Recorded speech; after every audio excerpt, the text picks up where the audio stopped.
My channel D paste universe.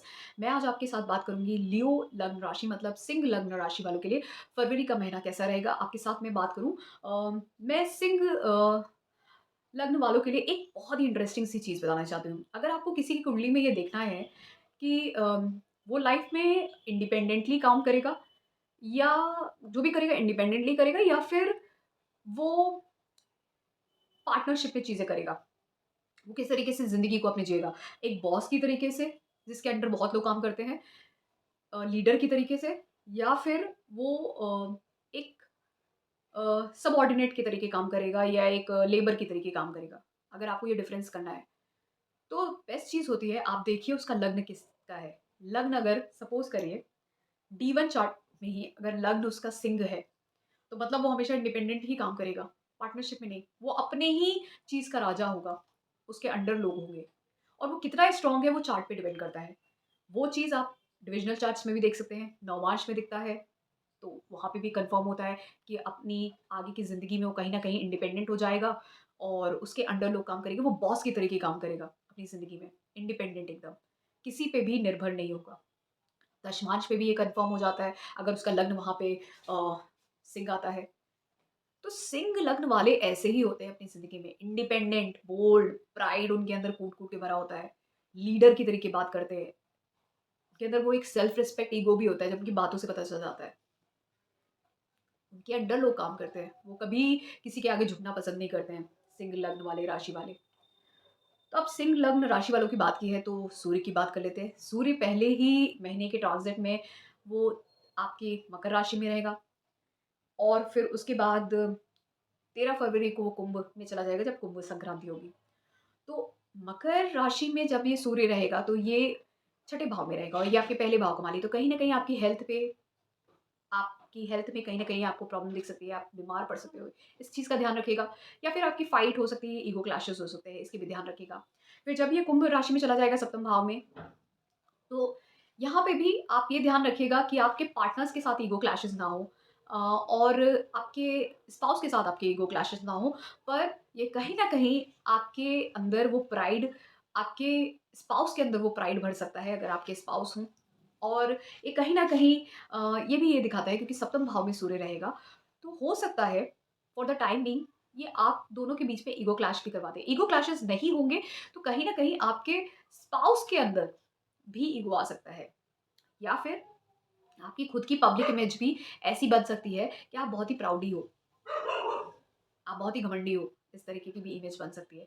तो इस चीज़ का ध्यान रखिएगा क्योंकि मैं नाम नहीं लूँगी लेकिन ऐसे बहुत सारे लोग हैं जिनको मैं सिंह लग्न राशि वाले, जिनको मैं जानती हूँ और उनकी इमेज ऐसी ही है, इंडिपेंडेंट, बोल्ड और कभी-कभार लोग उनको घमंडी भी समझते हैं और बहुत ही ज़्यादा बहुत ही ज़्यादा लीडरशिप क्वालिटीज़ होती हैं, वो अपने आगे कभी झुकते नहीं हैं। एक केस तो है, बहुत ही एग्ज़ाम्पल शायद सबने देखा होगा जया बच्चन जी का, तो उनका कहीं न कहीं उनका जो लग्न राशि आती है वो सिंह आती है और उनके अंदर की जो क्वालिटीज़ आप देखते हो, वो सारी की सारी सिंह लग्न राशि वाली हैं। तो अब हम बात करते हैं मंगल की। मंगल आपके 4 फरवरी तक ये धनु राशि में रहेगा और फिर 5 फरवरी से ये मकर राशि में जाएगा। तो मंगल जब तक ये धनु राशि में रहेगा आपके पंचम भाव में, ये अच्छा है क्योंकि आपका जो मेष है वो नवम भाव में आता है, मेष और जो आपकी वृश्चिक राशि है वो आपके चौथे भाव में। तो नवम भाव, चौथे भाव की राशि जब आपके पंचम भाव में जाएगी तो एक केंद्र और त्रिकोण का राजयोग बनता है। ये बहुत अच्छा टाइम है, आपके बच्चों के लिए भी, आप कंसीव भी कर सकते हो, एजुकेशन के लिए भी, आपकी लाइफ में बड़े-बड़े चेंजेस हो सकते हैं इस टाइम पे, बहुत अच्छा है। लेकिन जब ये मंगल मकर राशि में जाएगा आपके छठे भाव में, तो हाँ, ये कॉम्पिटिशन को क्लियर कराने में आपकी लाइफ में आपको हेल्प करेगा। कॉम्पिटिशन हो, लिटिगेशन हो, फाइट्स हो, इन सब चीज़ों में मदद करेगा क्योंकि मंगल उच्च का हो जाएगा। आप कुछ कॉम्पिटिशन अगर कुछ कोई आप क्लियर करना चाह रहे थे, कोई कोर्ट केस था, कोई लिटिगेशन था, कोई लोन था, कोई लीज़ पे था, रेंट पे था, ये सारी चीज़ें आपकी आप उनमें विन कर जाओगे। लेकिन सिर्फ़ और सिर्फ़ अपनी डेली रूटीन लाइफ में जो लड़ाई झगड़े होते हैं ना, उनसे थोड़ा-सा बचना है। आपको अपने रिलेशनशिप में लड़ाई झगड़े नहीं करने हैं, लेकिन यहाँ पे कॉम्पिटिशन अगर जब होता है, मंगल छठे भाव में होता है, उच्च का है, तो कॉम्पिटिशन में विन जो दिखाता है, चाहे वो कोई भी हो, आपको जॉब भी लग सकती है अगर आप कॉम्पिटिशन दोगे। हो सकता है हायर एजुकेशन के लिए जाना चाहते हो, उसका कोई एंट्रेंस एग्ज़ाम हो, उसमें भी क्लियर होके आपकी कुछ जा सकते हो। नए करियर में जाना चाहते हो, वो भी हो सकता है, तो ये अच्छा ट्रांज़िट है। फिर शनि की बात करते हैं, शनि आपके सप्तम भाव में है, सप्तम भाव का शनि आपको ट्रैवल्स देगा, चेंजेस देगा, आपकी ज़िंदगी में अच्छा करेगा और साथ में आपके घर परिवार में भी आपको प्रॉपर्टी लेने के लिए भी सहायक देगा। और सप्तम भाव का शनि कहीं न कहीं आपके बिज़नेस पार्टनरशिप के लिए भी अच्छा है, कुछ नया इनिशिएट कर सकते हो, कुछ नया कर सकते हो अपने करियर में, शादी हो सकती है, शिफ्ट कर सकते हो, फॉरेन सेटलमेंट का भी बताता है ये। हायर एजुकेशन की तरफ भी ले जा सकता है, तो ये सारी चीज़ें दिखती हैं, पॉसिबिलिटीज़ इसकी दिखती है, घर से दूर भी ले जा सकता है, ये सारी चीज़ें दिखती हैं। और नए घर में भी जा सकते हो, इस तरीके का चांसेस।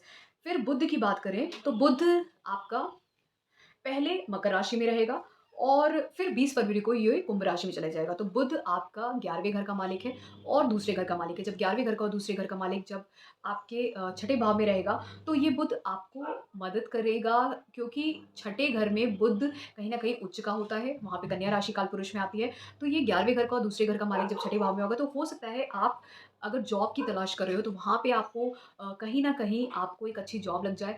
हो सकता है कि आपका कोई कॉम्पिटिटिव एग्ज़ाम था, वहाँ पे आपका कुछ क्लियर हो जाए, आपको गेन्स फ़ायदे दिला सकता है, लाभ हो सकते हैं, आपको किसी भी तरीके के अगर जहाँ पे डिबेट की ज़रूरत होती है, वहाँ पर आपको लाभ हो सकता है। जहाँ पे आप सर्विस दूसरों को प्रोवाइड करते हो, बिज़नेस देके सर्विस प्रोवाइड करते हो, वहाँ पे भी आपको लाभ हो सकता है। इस तरीके के चांसेस दिखते हैं। आपके बड़े भाई-बहनों की मदद भी और आपकी फैमिली भी आपकी मदद कर सकती है उस सबको इनिशिएट कराने में कि जहाँ पे आप कुछ नया सर्विस दो, बिज़नेस स्टार्ट करो और वहाँ पे आपको फ़ायदे हो, इस तरीके की चीज़ें भी दिखती हैं क्योंकि बुध की जो कन्या राशि है वो बिज़नेस की है और छठे भाव में कहीं न कहीं बुध बिज़नेस माइंडेड हो जाता है और वहाँ पे कुछ नया इनिशिएट करना और उससे धन प्राप्त होना, सर्विस देके बिज़नेस स्टार्ट करके ये दिखता है अगर आपकी महादशांतर या पत्यंतर भी होगा उसका। फिर जब ये कुंभ राशि में चला जाएगा यही बुध, तो आपके बिज़नेस के इनिशिएट होने के चांसेस, बिज़नेस स्टार्ट होने के चांसेस, शादी होने के चांसेस ये सब बनाता है। तो ये बुध आपके लिए अच्छा है। सूर्य की मैंने बात कर ली, शुक्र की मैं बात कर लेती हूँ। तो शुक्र जो है वो पहले आपका मकर राशि में पहले धनु राशि में रहेगा, फिर मकर राशि में जाएगा 12 फरवरी को। तो जब तक ये धनु राशि में ये आपका रहेगा, तो ये आपके पंचम भाव में रहेगा और जैसे ही मकर राशि में जाएगा, ये छठे भाव में चला जाएगा। अब जो शुक्र है, शुक्र की 2 राशियाँ, एक राशि आपकी वृषभ राशि जो दसम भाव में आती है, तुला राशि जो तीसरे भाव में आती है। ये दोनों ही अ जो राशियाँ हैं, इनके जो लॉर्ड हैं, वो शुक्र हैं और ये जब तक कि पंचम भाव में रहेंगे तो कहीं न कहीं एक चेंज आप देखोगे अपने करियर में, इसकी महादशांतर या पत्यंतर होगा। आप कंसीव भी कर सकते हो इस टाइम में। आप हो सकता है आपके छोटे भाई-बहनों की लाइफ़ में कुछ अच्छा हो, नया चेंज हो उनकी लाइफ़ में, वो कुछ ट्रैवल करें, कुछ नया करें, ये भी दिखता है।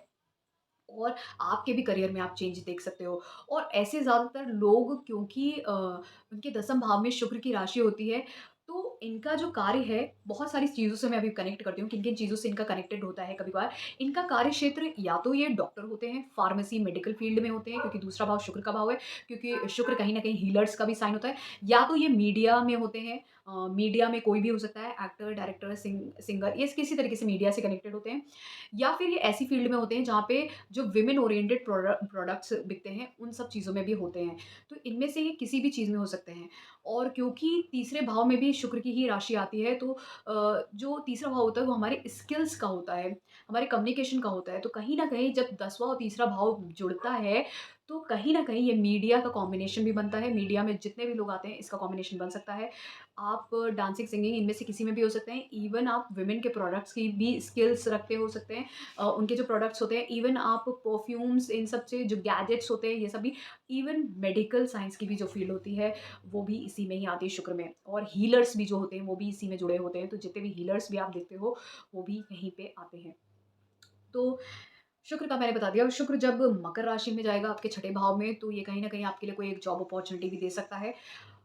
बस आपको थोड़ा-सा आपको ध्यान में ये रखना है कि कॉम्पिटिशन हो सकता है बहुत ज़्यादा, आपको कॉम्पिटिशन फेस करना पड़ सकता है, जहाँ पे भी आपका इंटरव्यू या जॉब होगा, वहाँ पे आपके कॉम्पिटिशन होगा and that competition you can win and crack an interview और आपको अच्छी जॉब लगने के चांसेस भी बनते हैं। हाँ, बट कहीं न कहीं आपकी जो थोड़ा बहुत आपके छोटे भाई-बहनों की लाइफ में थोड़ा-सा हेल्थ इश्यूज़ हो सकते हैं उस टाइम पे और कुछ थोड़ी बहुत अनबन भी हो सकती है आपकी। आपके या तो करियर में या फिर आपके छोटे भाई-बहनों के साथ कुछ ना कुछ।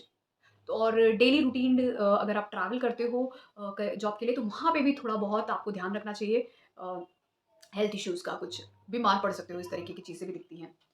फिर उसके बाद बृहस्पति की बात करते हैं। बृहस्पति आपके नवम भाव में, नवम भाव का बृहस्पति बहुत अच्छा होता है। ये कहीं न कहीं आपको टूर ट्रैवल्स करवाएगा, पिलग्रिमेजेस पे ले जाएगा, हायर एजुकेशन की तरफ नया गुरु, बॉस दिलवा सकता है और ये आपकी पर्सनैलिटी को एनहांस करेगा।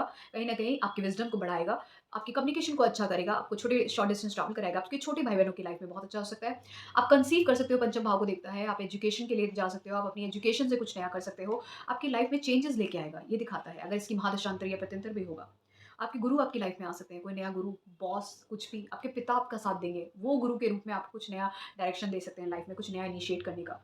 राहु केतु की बात करें तो राहु आपके अ, अष्टम भाव में और दूसरे भाव में केतु है, तो अष्टम भाव का जो राहु होता है, वो कहीं न कहीं ऑकल्ट साइंस की तरफ आपको डाइवर्ट करेगा। आप हो सकता है ऐसी फील्ड जहाँ पे deep analysis, research analysis involved हो, वहाँ पे आप उस एरिया में कार्य कर सकते हो और उससे रिलेटेड अगर बिज़नेस शुरू करना चाहो, तो वहाँ के उस कार्य से जुड़ा हुआ बिज़नेस भी शुरू कर सकते हो। नया कार्य भी कर सकते हो और उसकी पीएचडी या हायर एजुकेशन की तरफ भी, मास्टर्स या हायर एजुकेशन की तरफ भी जा सकते हो। रिसर्च साइंटिस्ट भी बन सकते हो इस टाइम पे। ये सारी चीज़ें भी दिखती हैं। तो ये राहु केतु आपकी मदद करेगा। बस हाँ, फैमिली से सेपरेट करेगा केतु, क्योंकि केतु दूसरे भाव में बैठा है, तो कहीं न कहीं फैमिली से सेपरेट करेगा।